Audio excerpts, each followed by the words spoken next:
evening, everybody, and welcome to the Nora Seroussi Show. Today we have as my guest the magical, mystical Thea Haimovitz. Good evening, Thea. How are you, darling? Good evening, Nora.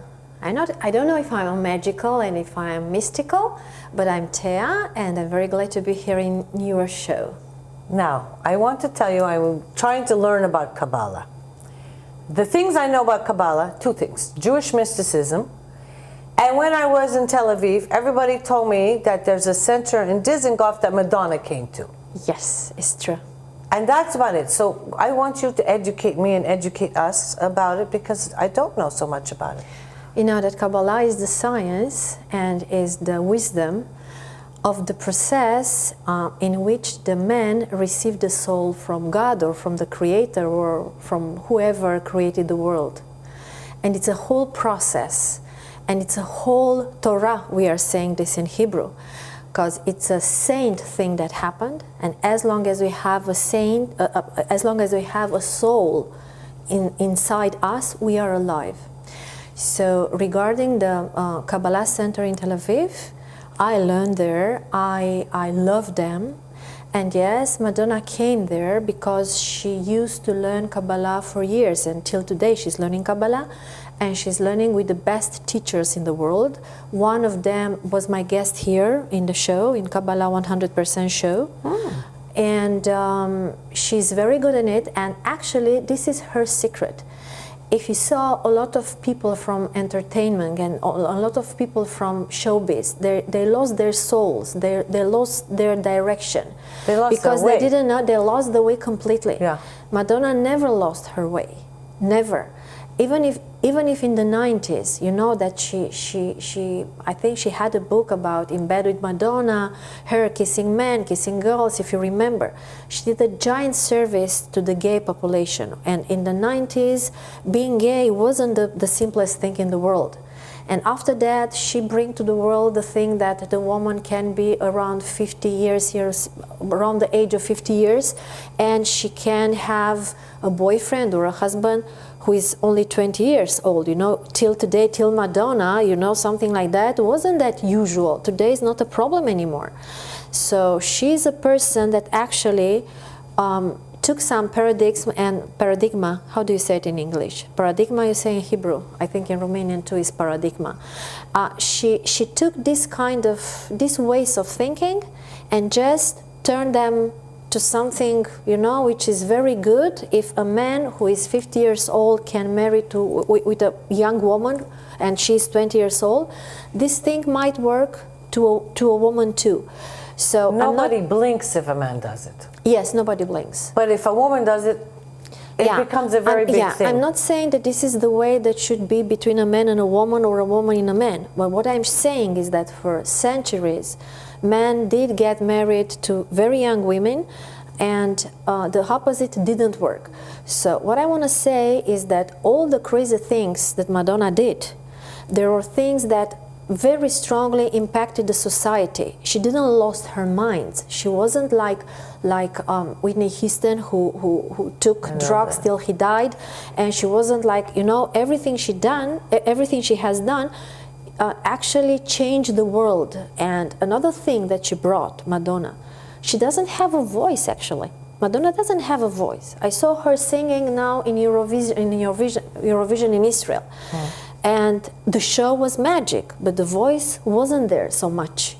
So she came and she actually showed to the entire world that having a dream, and she's not told, and she is an orphan. Her mom died when she was, I don't know, very young.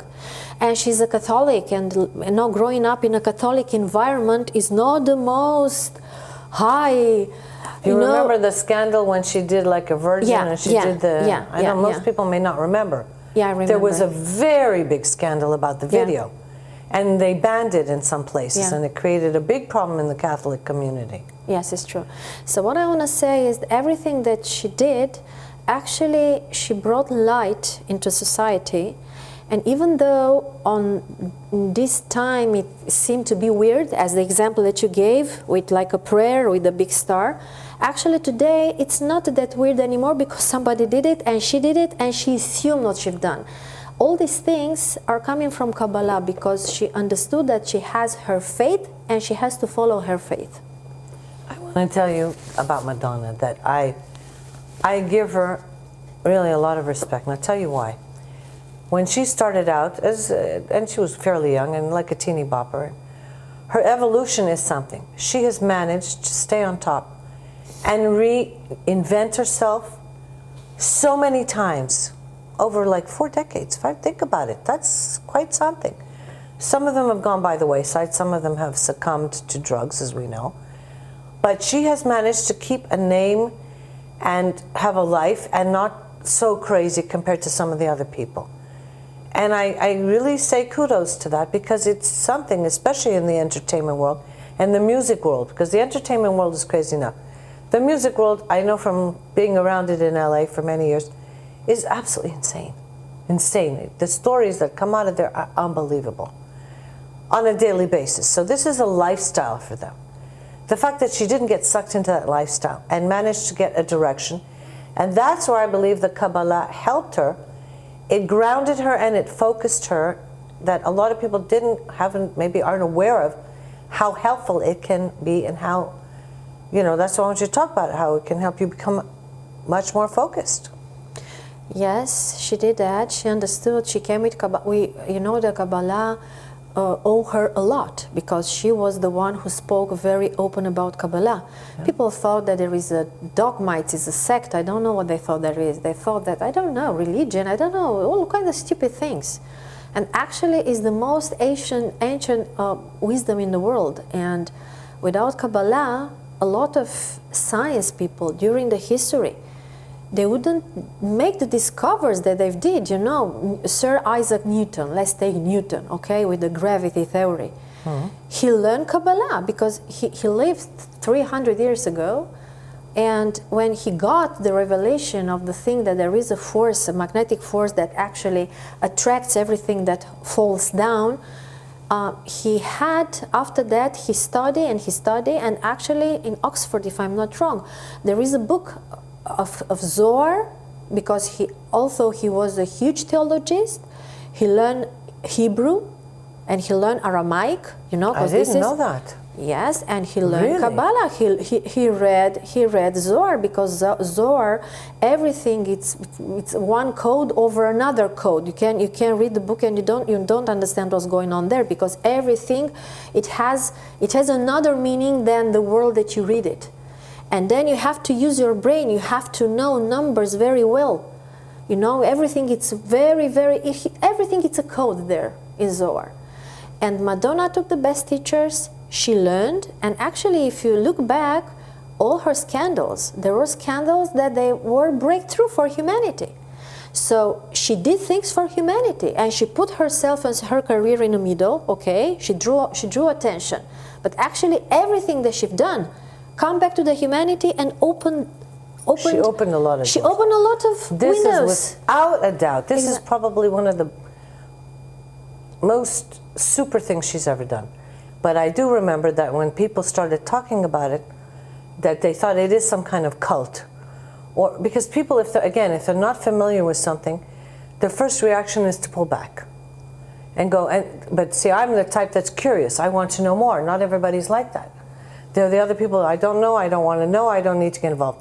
I want to know more about it. I want to learn more about it. Maybe it's something that'll help my life. Maybe it's something that'll help somebody else's life. We have to have an open mind. You can go through life two ways. Either with like this, like blinkers on, and this is your world, or you can have the whole picture, which is how I have always lived my life, and I want the people around me to be like that, and my son to be like that, to have an open mind to learn. This is something I said, I'm not familiar. I said, please, Thea, come and talk about it, to teach some of us that don't know, because we want to know more about it.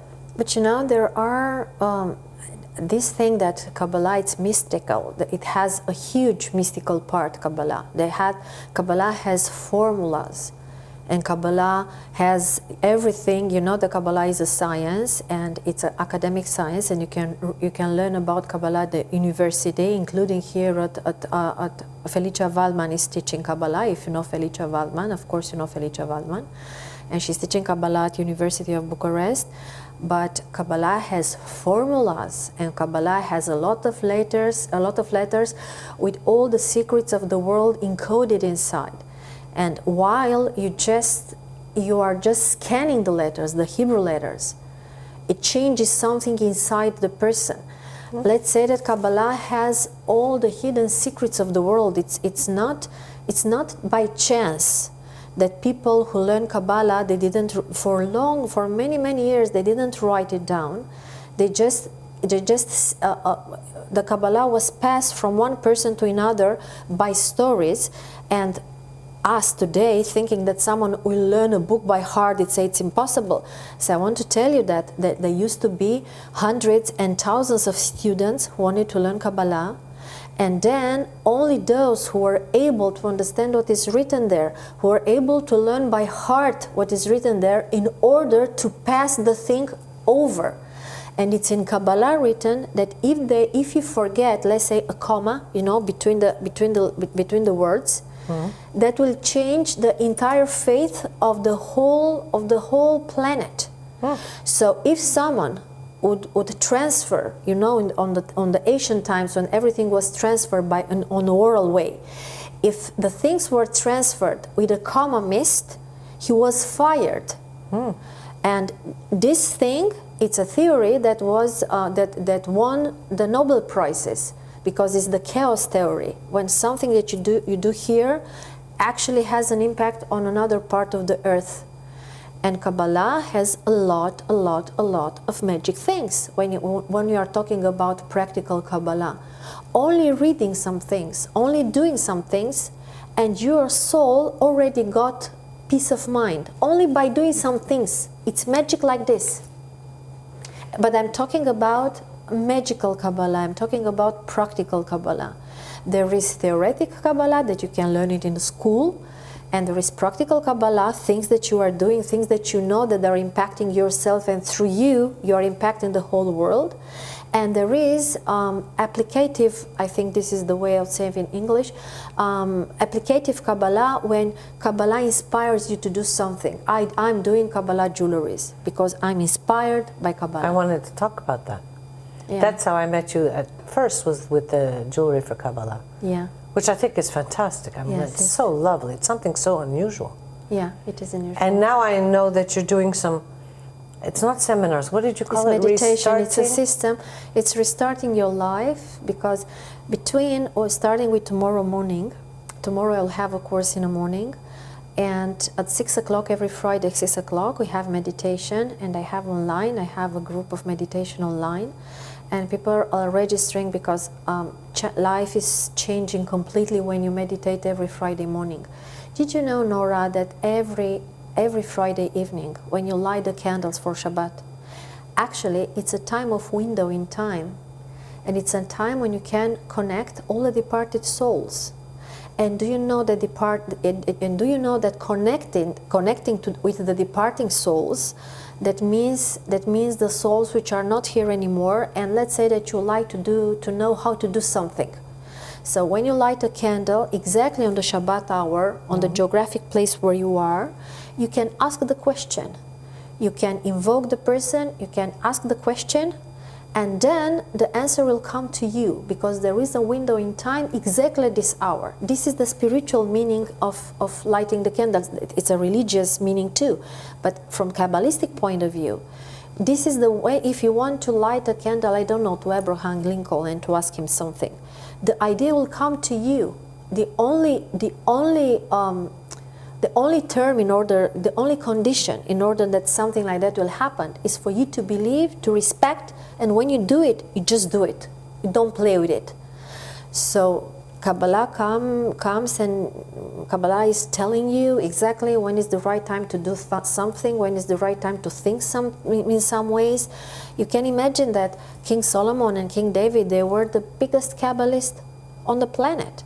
And the biggest Kabbalist act, it was the Genesis. And what we are doing in 29th of September till 9th of October, we are recreating the Genesis with meditation system. And then on Yom Kippur, actually, we are doing the spiritual thing of Yom Kippur. When you have 5 spiritual meals, you know, everybody, it's fasting. Right. They don't eat, yeah. So all the group is going to do this with me. So you fast for all the hours of Yom Kippur, and you have 5 meditation that you have to do. And you know what's happening from spiritual point of view. Now you are learning all the Jews. Wow, Where crash have you course, lived? okay. You are from Israel, and what is that?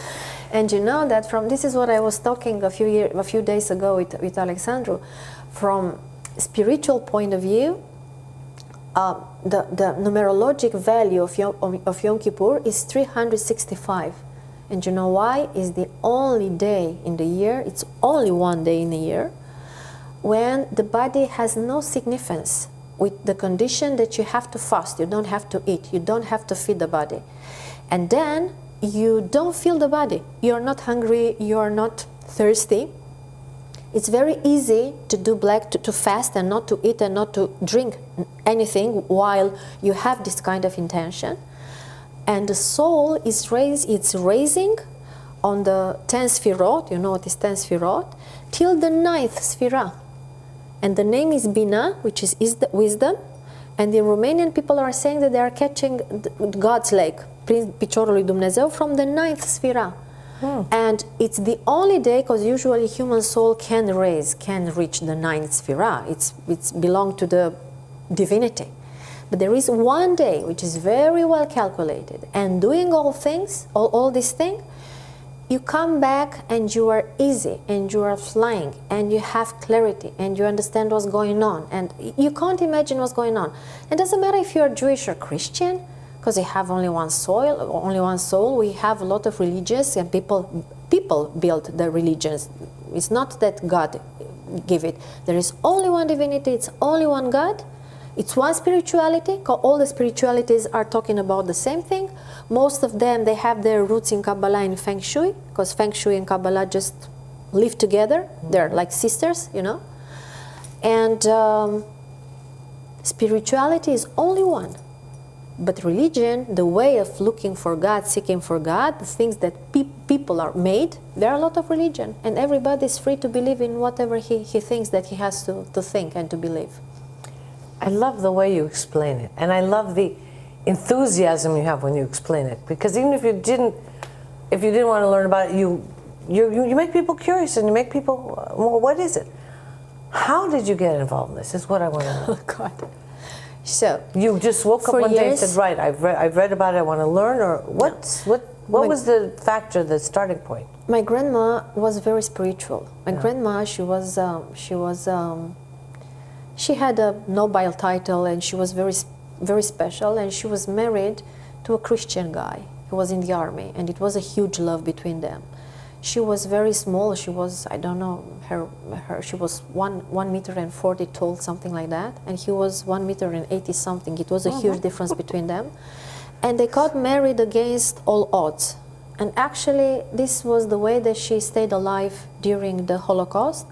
And I know that we have some stories about Holocaust in the family, but my parents never talk, and my family never talk actually what happened. I know that it was, because my grandmother managed to stay alive thanks to the Christian guy, my grandfather, who was deeply in love with her. And she had a gift.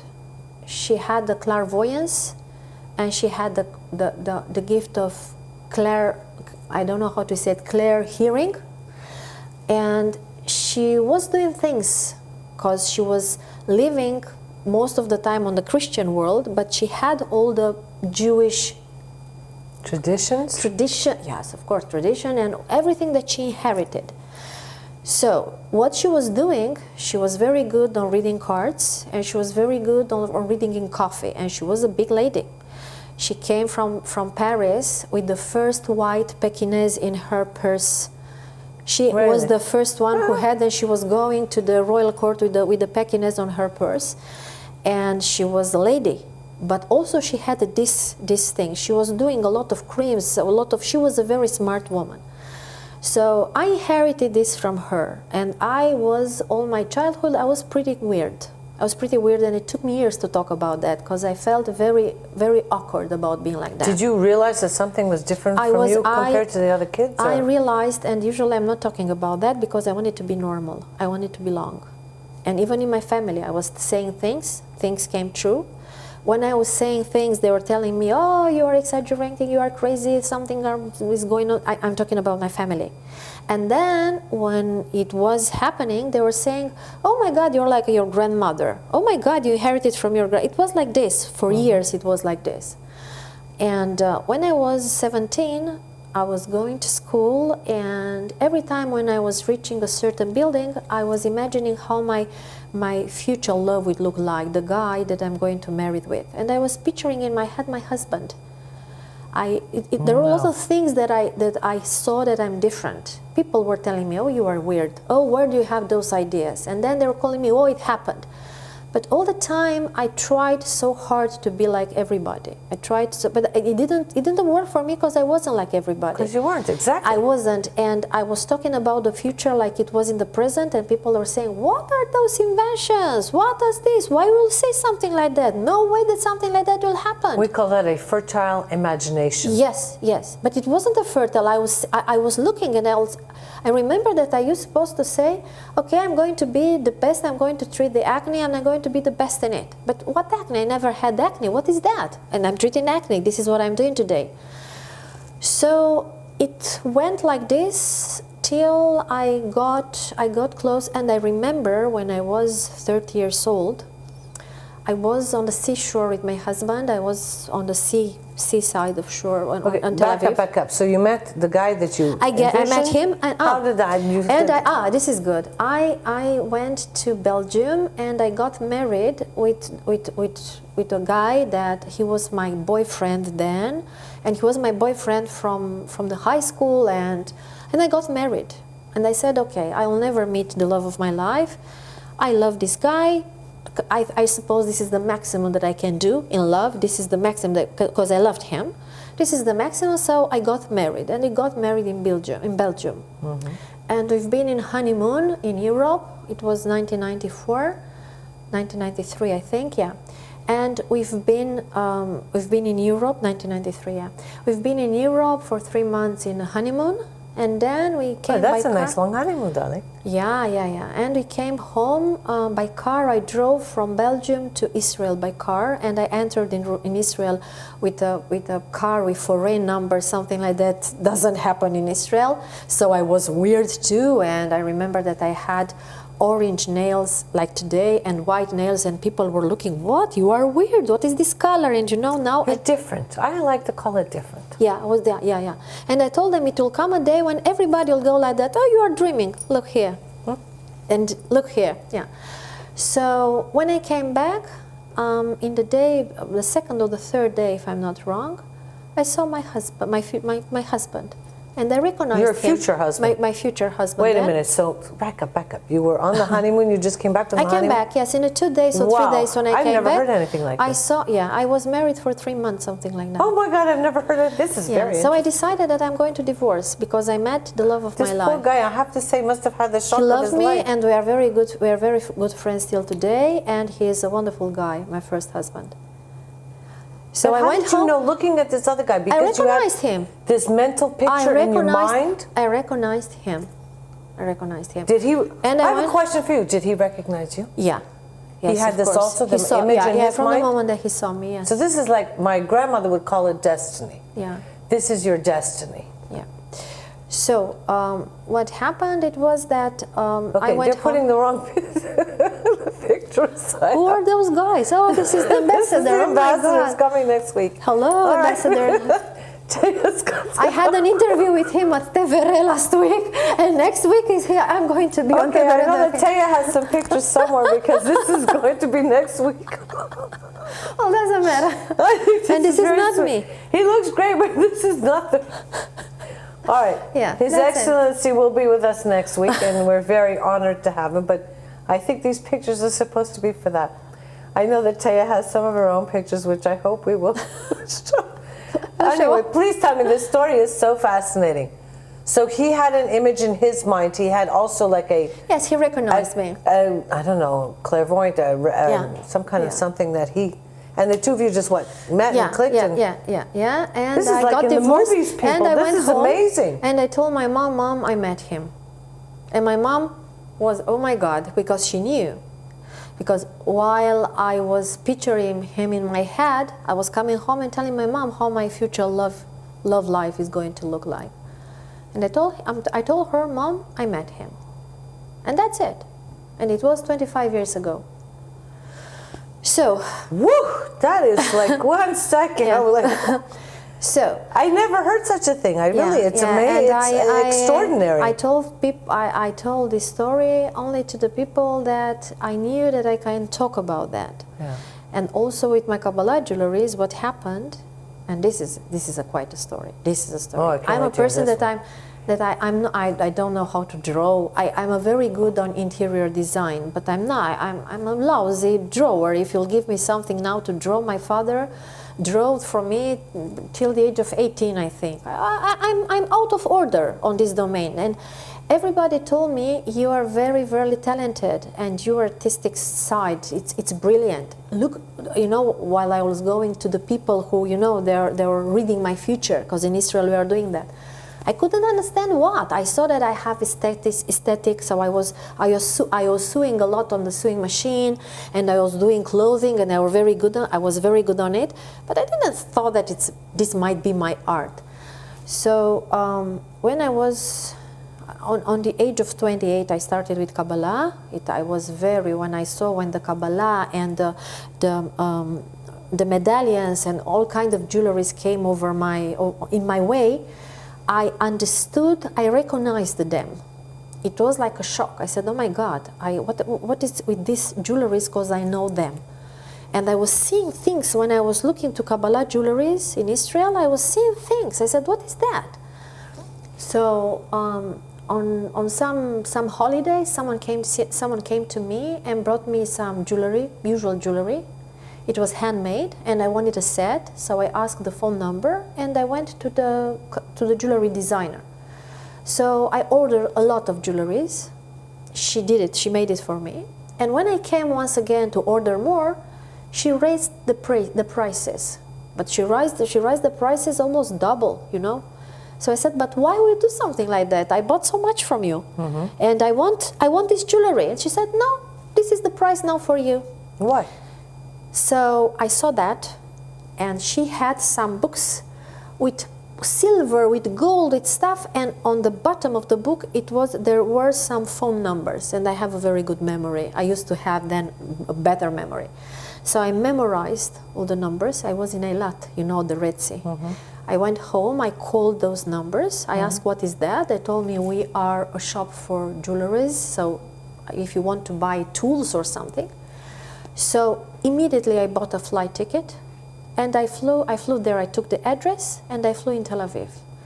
And when I entered inside, it was a place like the Jewish jewelries used to hold once, if you remember, it was something special there, and someone was waiting on the door, and in order to be there, it was only a certain amount of people to be inside and to go out, because there are a lot of expensive things there. So when I arrived there, I said, it's not for the first time that I'm seeing that. It was on Allenby Street. And I got inside, and when I got inside, then was the moment. Because I said, my God, I know what I see here. I saw tools, and I saw silver and gold and a lot of things, a lot of, I don't know, let's say some kind of sledgehammers that you use it when you're doing. I recognized them. It was like a I didn't know what is it. And I started to buy. I bought for thousands of dollars. I knew exactly what to do and what to buy. I said, what is that? Why I'm doing that? Why? So somebody else might say in a previous life you've done this before, yeah, and that's why for sure. I know. It was so familiar for you. Today I know for sure that in my previous life I know everything today. I'm listening to you and I feel it. So I arrived home. I'm sure she has some pictures somewhere. Yeah. I know. I was like, okay. This is David Saranga. This is the Israeli ambassador. We need it for next week, people. All right, never mind. Okay, So you knew what to buy. You knew what to do because you. So when I arrived at home, you know, the flight is making a round about you know, the airport. It used to be in the middle of the city of Eilat. So in order to land, the flight was supposed to go around like this and just to land only from one side, and it used to make a round over the sea and over the Red Mountains there, you know. And while I was looking down, I took out my receipt and I saw the amount and I said, oh my God, what I've done, I lost my mind. So what I'm going to do? What am I going to do with all this stuff? I was young, and thousands of dollars, there were an amount for me, you know. It wasn't that I never been poor, but you know, spending money like this, it's a lot of money. I arrived home and I knew exactly what to do with it. I started doing jewelries. Extraordinary. And this was my start on it, and I started to do jewelries. And at the beginning, I've done jewelries for all the personalities in the world, and I started to learn Kabbalah, and I started to That's make what the I want to know. jewelries. How did you? So you did the jewelry, and then you. But I learned Kabbalah before. I you got did? in touch with Kabbalah at the age of 28. Okay. And I What told triggered you, that? I saw them. What triggered that? You said. You woke up one day and said, tomorrow I want to go and learn about Kabbalah? No, I saw jewelries and the jewelries talked to me. But after that, I didn't pay so much attention to the Kabbalah jewelries because I just bought them. And I understood that on these jewelries, there is a wisdom that I'm interested in. But I never, it was like I knew what's going on with the jewelry, but it was too much for me. I wasn't so enlightened. I saw, okay, Kabbalah, it's here for me. This is for me. But I never related with my grandmother, with me being different, because still I was thinking that something is wrong with me. I lived like that for years, for ages. I lived like that something is wrong with me. Sometimes I was recognized, sometimes I was criticized. It's not an easy life. So I did my best to be in shape and to fit into society. I've done everything stand in my power to do that. Okay, I'm sad in a way to hear that because I'm glad you finally realized that at 40. Thank God you did, because it would be sad to go through your whole life.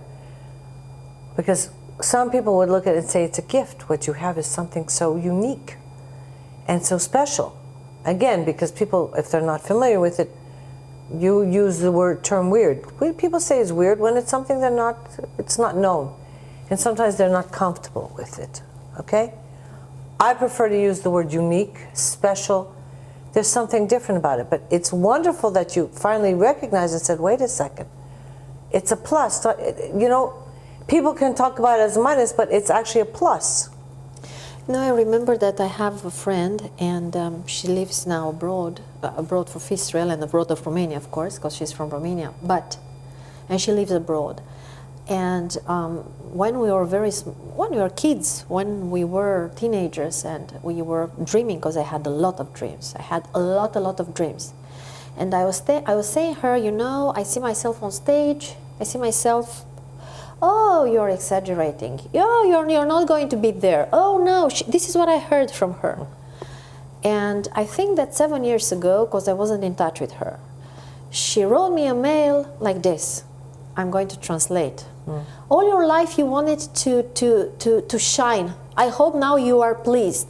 So I was thinking, oh my God, when I was a teenager, she was so preoccupied on telling me that I'm not that great, that I won't do it. I haven't been in touch with her for 15 years. And now, so somehow, I hope she's watching. So somehow, pay attention. But she knew, because I wasn't. I'm also in Israel. I was I've been, of course. So now when she discovered, she came after all these years. She wrote me a mail. She had my mail address, but it's not a problem to get my mail address. It doesn't sound very nice. Instead of saying bravo. But it's not from bravo, because she was there when I was telling her that I'm different and I'm seeing myself doing things. So you asked me how it was living in a world like this. This was the world. This was the way. saying things they were saying that I'm inventing, that is not true, because I was seeing them. I was telling them not to do that because something like that would happen. So I had a lot of people around me telling me, wow, it's good. And a lot of people around me saying, what is that? Because the spirituality in those days weren't developed at all. At all, it wasn't developed. Coming and talking about things, maybe in Israel, but still Israel was a socialist country because you needed to be socialist in order to be alive. And it wasn't easy. It wasn't easy because me seeing things and having another kind of solutions brings me to another kind of behavior. And when I understood that I'm different, and I took the responsibility of being different, of doing jewelries who are very efficient. So when I took the responsibility of that, it started to work all of a sudden.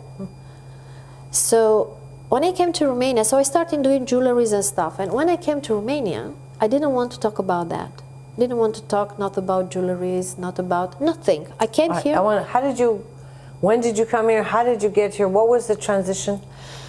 I lived in Norway for a while, and on my way, you're taking out from me everything. And on my way, I lived in Norway, and on my way to Israel, because I lived there, and my work, I spent a lot of time in malls.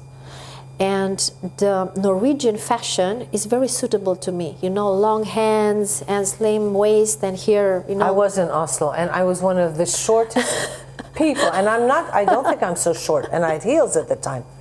But I want to tell you something. Oslo is one of the cleanest, most beautiful cities I've seen. And the simplest. But I was short. And the simplest. They are all blonde and with the most amazing blue color eyes and color, beautiful. Yeah. So I spent a lot of time in malls, and I made a lot of shopping.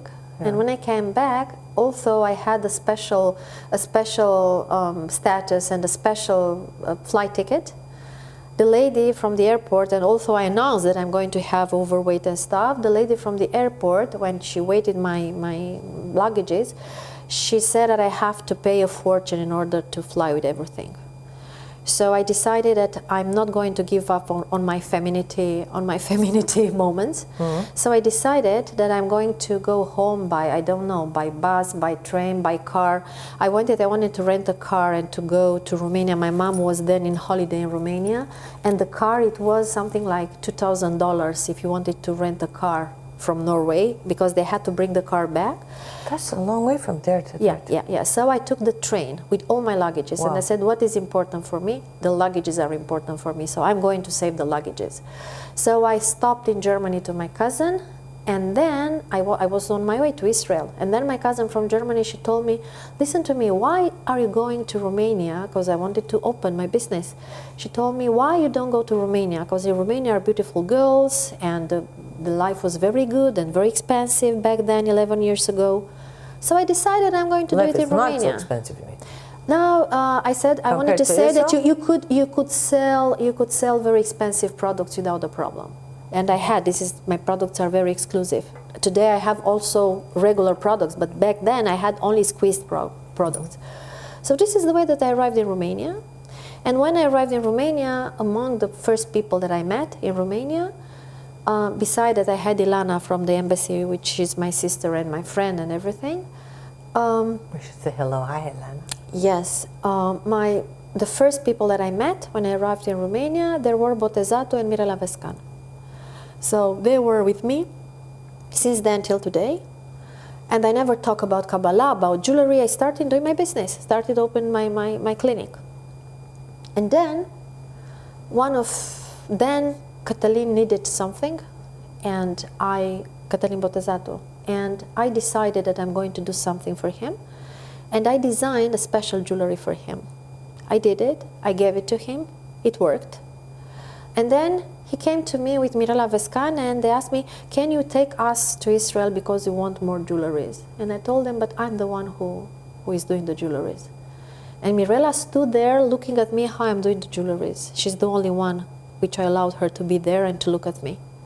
Catalin has today also a tattoo, a Kabbalah tattoo, which I painted really? on his leg. Things I'm learning today. On his leg, and it was a tattoo I didn't make the tattoo to him. I just painted the tattoo. I was going to go, you also do, you're very versatile, my darling. No. But I painted the tattoo for 3 months. It took me to do it.